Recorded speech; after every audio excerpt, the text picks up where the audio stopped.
Hello students, welcome to Plus 1 Political Science class. Today I will continue lesson 5, Sovereignty. The objectives of today's class are kinds and forms of sovereignty, history of evolution of the concept of sovereignty. Before discussion of these objectives, I would like to discuss the key terms with you.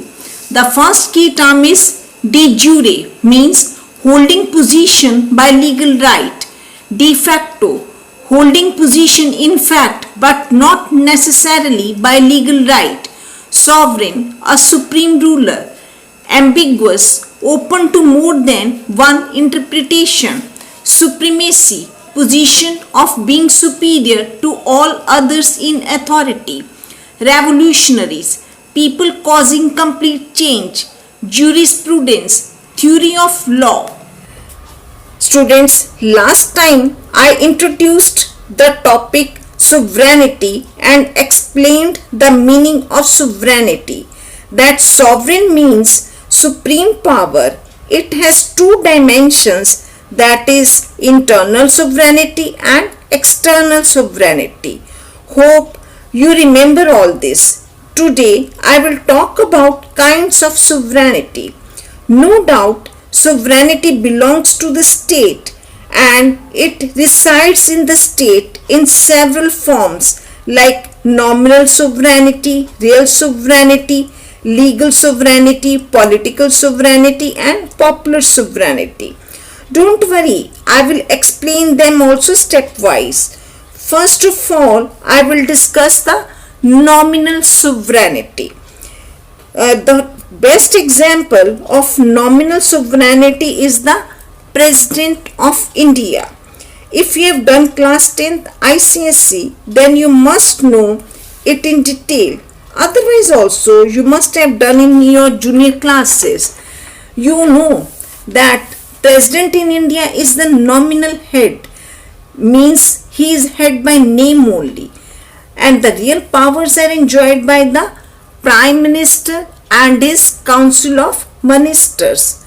Students, here I want to tell you that this was not the situation of the President when our Constitution was in force. That time, according to the Article 74, there shall be a Council of Ministers with the Prime Minister to aid and advise the President in the exercise of his functions.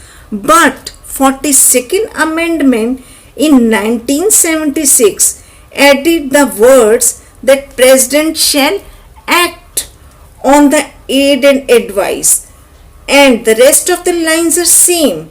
The words shall act brought a U-turn in his position. Earlier, Prime Minister and his ministers were to advise, but now the President shall act on the such advice. You know, if he doesn't act, then what will happen? Tell me. Then it becomes unconstitutional. Yes, for every unconstitutional act, the President can be impeached. And you know, this shall act words made him golden zero. Yes, and this made him nominal head. The same is the position of British Queen also. British Queen is also nominal head in her own country. Is it clear? The next kind of sovereignty is the real sovereignty. Opposite to nominal sovereign, the real sovereign himself exercises his sovereign powers and all citizens are bound by his commands. Like, take an example of US President. He is real sovereign and head of the state as well as the real executive of US. The next is de jure sovereign. Students, now you have taken this subject, and whenever the word de jure comes, you must understand that it means by law. For your information, it's a Latin word. Now, de jure sovereign is that person who has legal title to sovereignty of state. He has constitutional legal right to run the state administration and command the people, and all the people are legally bound to obey his commands. Nowadays, there are international organizations to recognize de jure sovereign. Is it clear? The next is de facto sovereign. Students, you must remember, after the revolt of 1857, who was declared as the Emperor of India? You have read it in detail. Yes, it was Bahadur Shah Zafar. We know that he didn't capture India by conquest, but public supported him. So he became de facto sovereign. De facto sovereign happens when a change of ruler comes through a revolt. Is it clear? And he replaces the lawful ruler. The next point is legal sovereignty. Legal sovereign is one who has got the supreme power to make laws which are binding upon the people. He possesses the supreme power of the law making. In other words, the person or institution that has the law making power in the state is the legal sovereign. Is it clear?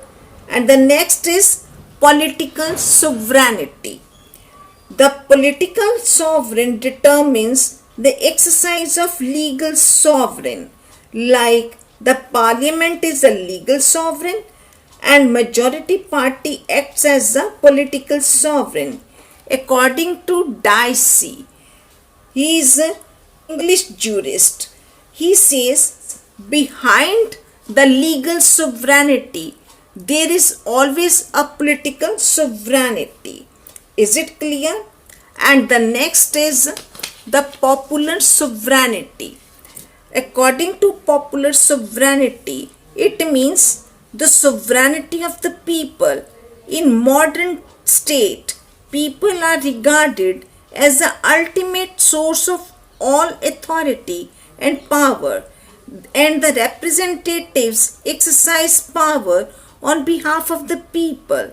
This concept became very popular after the French Revolution of 1779. Is it clear?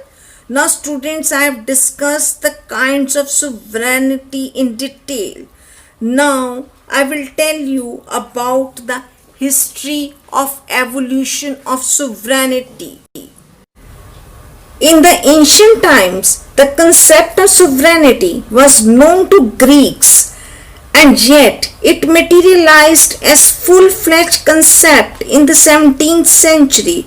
Aristotle held the view that exercise of sovereign power by the state was necessary for achieving self-sufficiency. The Roman thinkers were also aware of the fullness of the power of the state. It was regarded as the power to control the people of the state.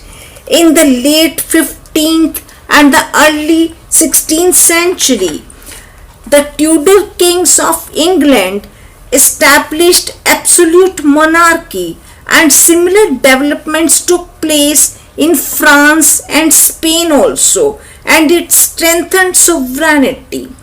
A full elaboration of the concept of sovereignty was made by John Austin in his book Lectures on Jurisprudence in 1832. By this time, the concept of sovereignty of the state as absolute power came to be a well-recognized concept. In the 20th century, sovereignty is defined as the supreme authority of the state which controls the actions of every individual member of the community and their groups. sovereignty stands accepted as a hallmark and exclusive element of the state.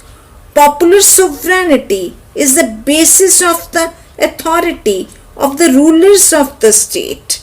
Now students, this finishes my today's topic discussion, that is the sovereignty, its kinds and history of evolution of the concept of sovereignty. The question related to the today's topic is long question 3, that is explain the kinds of sovereignty. You will read the pages 116 to 119 and watch the video again and do the snap homework question. Tomorrow I will discuss the next topic. Till then, goodbye and thank you.